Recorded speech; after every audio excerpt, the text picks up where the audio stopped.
کو شرک خفی کہا گیا ہے۔ اب یہاں پر ثانی مہدی رضی اللہ تعالیٰ عنہ کو بغیر ترک دنیا کیے، بغیر کسب کیے ہی خدا کا دیدار ہو گیا۔ تو یہاں بات اہمیت کی یہ ہے، عشق کی بات آ رہی ہے۔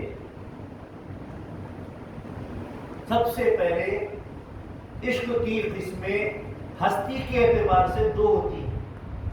ہستی دو قسم کی ہوتی ہے، ہستی حقیقی، ہستی مجازی۔ حقیقی ہستی، مجازی ہستی۔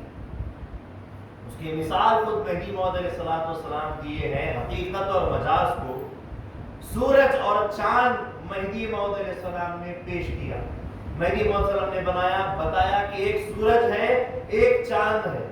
سورج بھی روشنی دیتا ہے دن کے وقت، چاند بھی روشنی دیتا ہے رات کے وقت، لیکن ایک کی روشنی حقیقت ہے اور ایک کی روشنی نہیں بلکہ وہ مجاز ہے، بلکہ وہ اندھیرا ہے۔ سورج خود ساختہ اپنے اندر روشنی رکھتا ہے، تاب رکھتا ہے، تپش رکھتا ہے، خود سے روشن ہوتا ہے۔ اور چاند جب کہ رات ہو جاتی ہے، چاند پر جب سورج کی روشنی پڑتی ہے تو جا کر چاند میں روشنی پیدا ہوتی ہے اور چاند جگمگاتا ہے۔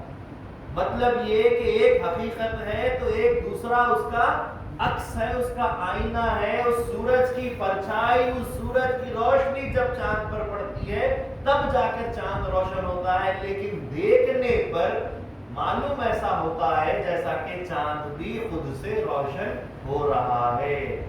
اگر سورج اپنی روشنی چاند پر سر ہٹا لے تو کیا ہو جائے گا؟ چاند روشنی نہیں بلکہ چاند اندھیرا بن جائے۔ آئی بات سمجھ میں؟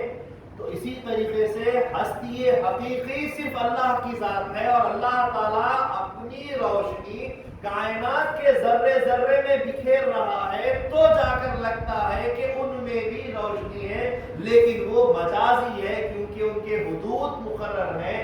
جب وقت آ جائے گا ان سے روشنی سلب کر لی جائے گی، ان سے روشنی کھینچ لی جائے گی تو وہ بھی فنا ہو جائیں گے، اندھیرا بن جائیں گے، اور روشنی حقیقی صرف خدا کی ذات رہے گی۔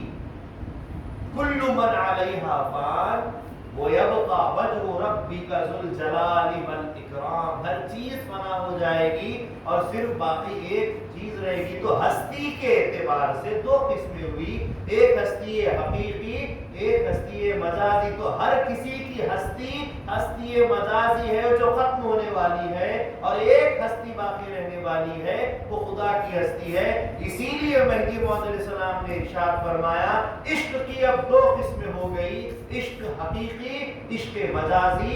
عشق حقیقی کی طرف جاؤ، اپنا عشق حقیقت کی طرف لے جاؤ تاکہ حقیقت بھی باقی رہے تو تمہارا عشق بھی باقی رہے۔ اگر عشق مجازی کرو گے، مجاز جب ختم ہو جائے گا تمہارا عشق بھی فنا ہو جائے گا، ختم ہو جائے گا۔ تو عشق کی اب کتنے قسمیں ہوئی ہستی کے اعتبار سے؟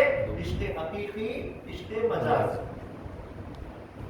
ہستی حقیقی کی طرف عشق حقیقی کو لے جانا چاہیے، ہستی مجازی کی طرف بھی عشق مجازی لے جایا جاتا ہے۔ تو اب عشق مہدی موعود علیہ السلام نے اس کی وضاحت کی۔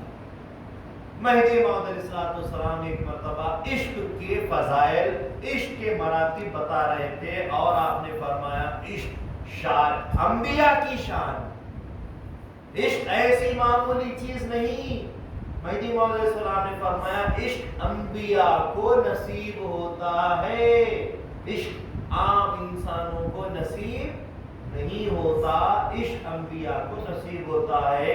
تو حضرت بندگی میاں ملک درویش محمد وہاں پر دائرے میں موجود تھے، فقیر تھے، مہاجر مہدی موعود علیہ السلام تھے۔ وہ کھڑے ہو گئے اور کھڑے ہو کر کیا کیا؟ اپنا کرتا پھاڑ دیا، دامن چاک کر دیا، اور کہنے لگے میاں جی اب ہم عشق کہاں سے لائے، جبکہ عشق تو انبیاء کو نصیب ہوتا ہے۔ ہم عشق کہاں سے لائے؟ ہماری تو کوئی ہستی ہی نہیں رہی عشق کے اعتبار سے، کیونکہ عشق تو آپ نے فرما دیا انبیاء کو نصیب ہوتا ہے۔ تب مہدی موعود علیہ السلام نے عشق کی تفہیم کرتے ہوئے موعود علیہ السلام نے ارشاد فرمایا، بندہ عشق وہبی کی بات کر رہا تھا کہ عشق وہبی اللہ تعالیٰ کی طرف سے عطائی عشق انبیاء کو صرف ملتا ہے۔ میں تمہارے لیے جو عشق کی بات کر رہا ہوں وہ عشق عطائی عشق وہبی نہیں بلکہ عشق کسبی کی بات کر رہا ہوں۔ انبیاء کو عشق وہبی عطا ہوتا ہے لیکن تمہارے لیے عشق کسبی ہے۔ عشق میں محنت کرو، عشق کو کماؤ، عشق کو کسب میں لاؤ، اور عشق کو کسب میں لانے کے لیے عشق مجازی کی طرف جاؤ۔ ایک ہستی ہے جو مجازی ہے، جو دکھ رہی ہے، جو بھی ہستی تم کو زیادہ پسند ہے، چاہے وہ تمہاری اولاد ہو، چاہے وہ تمہاری بیوی ہو، چاہے وہ تمہارے ماں باپ ہو، چاہے وہ تمہارا شیخ، تمہارا پیر، تمہارا مرشد ہو، اس ہستی مجازی کی طرف عشق مجازی کرو اور اپنے عشق کو وہاں سے آگے بڑھاتے ہوئے، کسب کرتے ہوئے فنا فی شیخ کی منزل سے فنا فی رسول کی منزل تک، وہاں سے فنا فی اللہ کی منزل تک عشق حقیقی کی طرف چلے جاؤ۔ عشق مجازی سے عشق حقیقی کی طرف جاؤ، ہستی مجازی سے ہستی حقیقی کی طرف جانے کا نام عشق کہا گیا۔ لیکن یہاں جو بات ہو رہی ہے، یہاں جو بات ہو رہی ہے وہ عشق کسبی کی بات نہیں ہو رہی ہے بلکہ وہ عشق مجازی کی بات، عشق وہبی کی بات ہو رہی ہے۔ یہاں پر عشق کمایا نہیں گیا ہے۔ ثانی مہدی رضی اللہ تعالیٰ عنہ عشق کسبی نہیں کیے ہیں، عشق عطائی ان کو ہوا ہے، عشق وہبی ان کو ہوا ہے۔ اللہ تبارک و تعالی ذالک فضل اللہ یعطیہ من یشاء، اللہ اپنا فضل جسے چاہتا ہے اسے دے دیتا ہے۔ پہلے بھی دور ولایت سے مہدی موعود علیہ السلام سے پہلے بھی عشق دیا گیا، ایسا ہی نہیں کہ صرف انبیاء کو عشق دیا گیا۔ حضرت معروف قرضی رحمت اللہ علیہ روڈ پر نکل جاتے ہیں، بازار میں راستے میں نکل کر آ جاتے ہیں اور کہنے لگتے ہیں انا الحق انا الحق، میں خدا ہوں میں خدا ہوں کہنے لگتے۔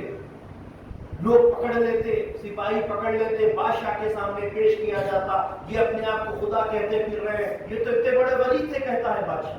کیا کہتا ہے بادشاہ؟ یہ تو بہت بڑے ولی تھے، یہ ایسی باتیں کیسے کہہ رہے ہیں؟ پتہ نہیں، بولے انا الحق کہتے جا رہے ہیں، میں خدا ہوں میں خدا ہوں کہتے جا رہے ہیں۔ تو بادشاہ کہتا ہے ان کی وجہ سے کئی لوگوں کے دین، عقیدے، ایمان برباد ہو سکتے ہیں، ان کو فوراً جیل میں ڈال دو۔